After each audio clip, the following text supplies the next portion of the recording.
Okay everybody, welcome. What I'm going to showcase here is my entire collection of all the 90s Midway fighters, or all of the arcade fighters that were released by the Midway in the 90s is a better way to say that. But basically what's going to happen is I was asked, or it was suggested, that I could do some gameplay of all the machines all at the same time, but I don't have enough friends really. I don't have 7 friends that I can get together to play all these machines at once, so what I'm going to have to do is just get all the machines up and going. Now what this is every arcade game released by Midway in the 90s that is considered a fighter. Mortal Kombat 1, Mortal Kombat 2, Mortal Kombat 3, Ultimate Mortal Kombat 3, Mortal Kombat 4, War Gods, WrestleMania, Killer Instinct down there at the end, and then my Killer Instinct 2 is actually part of the collection, but it is not here on location with the rest of these machines. Because A, I don't have room. You can look down there and see there's a doorway down there next to my Killer Instinct 1, so therefore I can't put the KI2 next to it. So what ended up happening is I have that machine on location at a local gaming cafe for use by some local gaming fans. What it is, it's a 6-in-1 switcher inside the KI2. Those of you who are familiar with my channel know that I have the KI2 and I've restored it and I put a 6-in-1 switcher in it.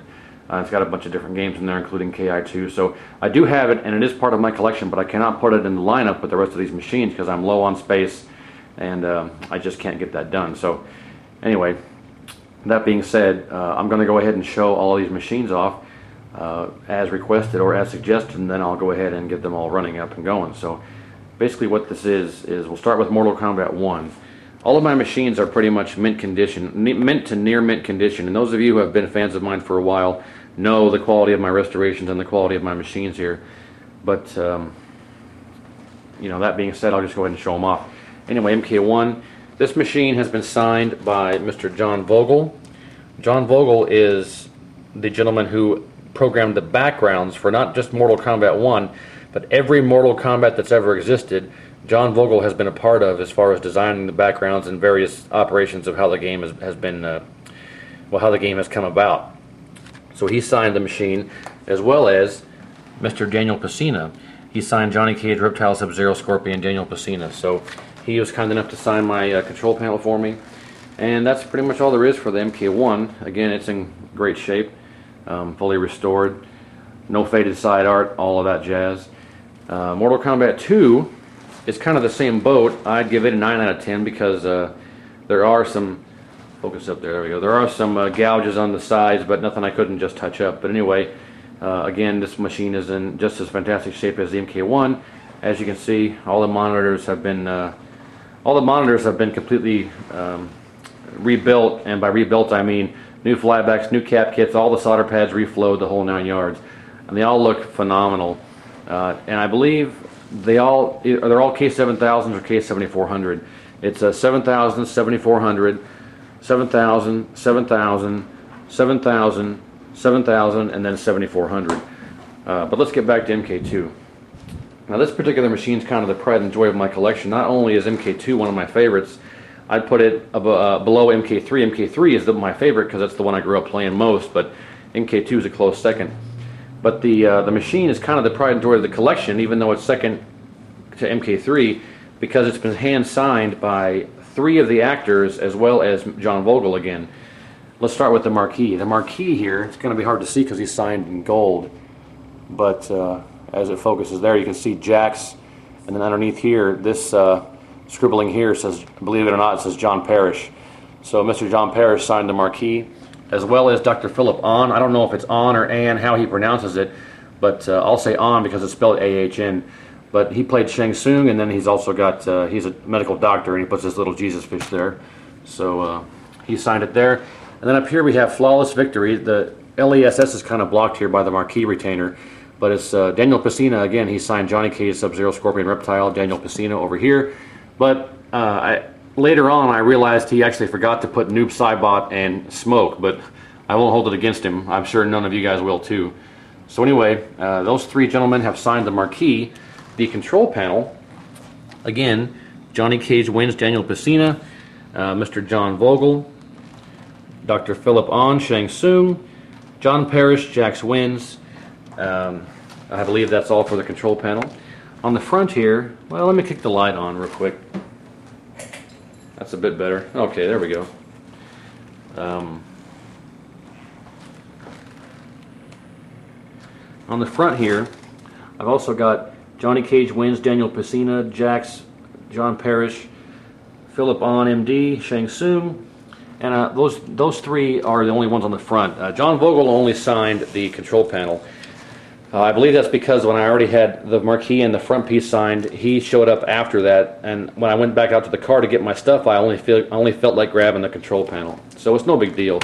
But anyway, that's the Mortal Kombat 2. Mortal Kombat 3 here is actually MK3 and UMK3 in one cabinet with the benefit of a Mike's Arcade 2-in-1 JAMA switcher. Press and hold player 1 start, then press player 2 start. There's MK3, as you can obviously see. Do the same thing, and there's UMK3. So that's how that works, both games in one. Again, fantastic shape. This machine here is probably the best condition of any of the machines I have, and that's saying a lot. I'd give it probably a 10 out of 10. Not a single gouge, scrape anywhere on the entire machine. And again, it's been signed by Mr. John Parrish. He writes Jax Wins, and Mr. John Vogel. And that's the MK3. The MK4 has not been signed by anybody. I went to Chicago and brought all this stuff with me to get it all signed. I was under the impression that Mr. Richard DeVizio was going to be there, but it turns out that he was busy with his children that weekend and could not make it. So I did not get anybody to sign my MK4. I brought the CPO and I brought the marquee. But again, I didn't feel like going back out to my car when Mr. John Vogel showed up, so I didn't get anybody to sign the MK4. But that's okay. It's not that big a deal.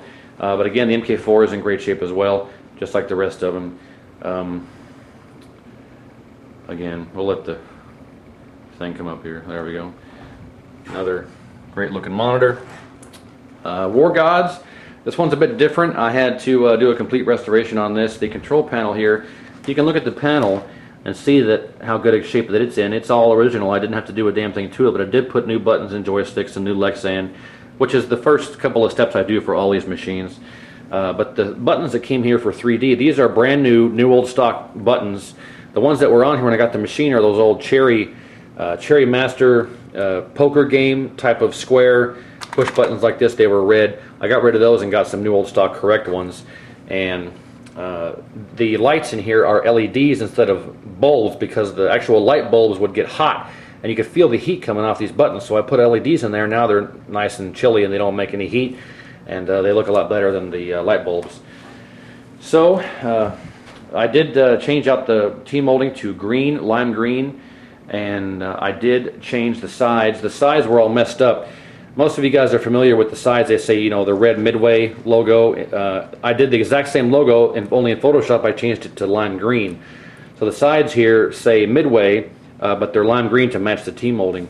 And if you want to see what that looks like, I'm not pulling a machine out, but you can go to my videos and search and see the restoration of this War Gods, and you can see how that looks for yourself. But anyway, the War Gods, again, is in great shape. All these machines are some of the best ones I've ever come across, but that's through restoration efforts.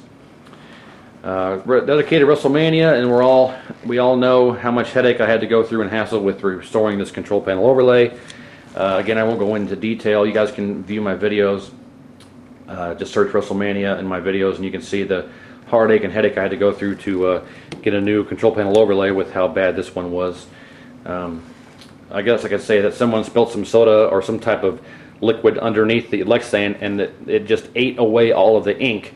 When I took the Lexan off to put new Lexan on, it just took all the ink with it on the CPO, and I had to get a whole new CPO made up from scratch in Photoshop. So I got that done. It cost me a pretty penny, but I was willing to pay for it in order to be the first person ever to have access to reproduction CPO for WWF WrestleMania. So as we go on here, you can see, again, it's in great shape, just like the rest of them. Then we got Killer Instinct, KI1, or as it's referred to. This is the latest one that I've fully restored. New Lexan, buttons, joysticks, all that jazz. The CPO is original. I did not have to do anything but just give it a good wipe down. I was fortunate in the fact that it was well taken care of before I purchased it. I did have to print up new Nintendo decals to go on the sides and do some wood filling on the corners because this corner was the wood was missing. I just filled it and sanded it and put the new decal on.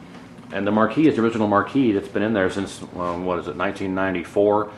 So this is the original marquee from '94, and it's in great shape as well. Again, monitor's been rebuilt. You can look at it there and see how good it looks. So all these machines are great shape. I can't say enough about the condition that they're in. So, and then you can see this doorway here, so I can't put KI2 next to this. So it's on location. I'll show you some pictures here. Well, let me pause here. You can look at some pictures and see that's out on location.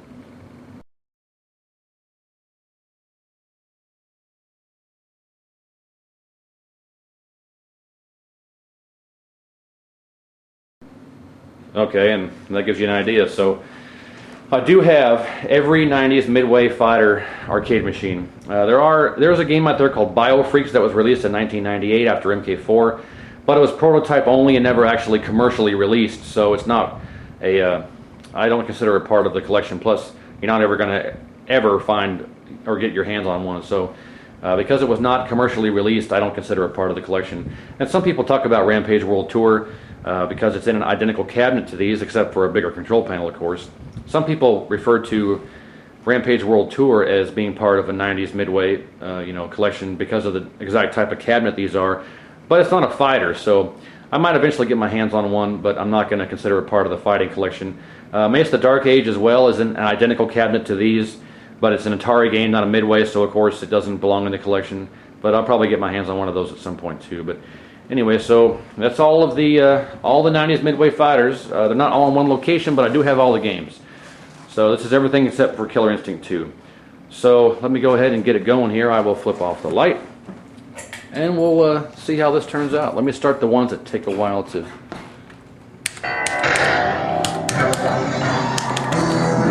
Good evening, ladies and gentlemen. DJ Fuego. And one more WrestleMania.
Alright guys, that's about it.